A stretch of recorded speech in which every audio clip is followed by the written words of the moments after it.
भाजपला नगरपालिका निवडणुकीमध्ये अनुकूल वातावरण आहे। निवडणुकीमध्ये 51% मतं महायुतीला मिळतील असं बावनकुळे यांनी म्हटलेलं आहे। महाराष्ट्र आम्ही 1 कोटी मतांना जिंकलो असं बावनकुळे यांनी म्हटलं।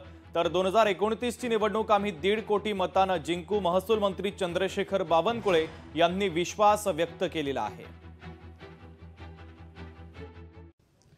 अनुकूल वातावरणाच्या माध्यमातून या ठिकाणी जनतेची अपेक्षा अशा आहे की डबल इंजिन सरकारच, मोदीचं सरकार, देवेंद्र फडणवीसचं सरकारच या महाराष्ट्राच्या विकासाकरता काम करू शकतं आणि डबल इंजिन सरकारच्या माध्यमातूनच नागरी विकास होऊ शकतो हा जनतेचा विश्वास आहे।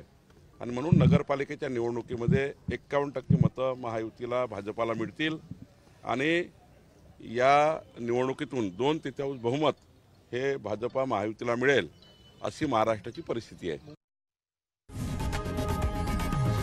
लोकशाही मराठी ऐका, पहा, जागरूक रहा।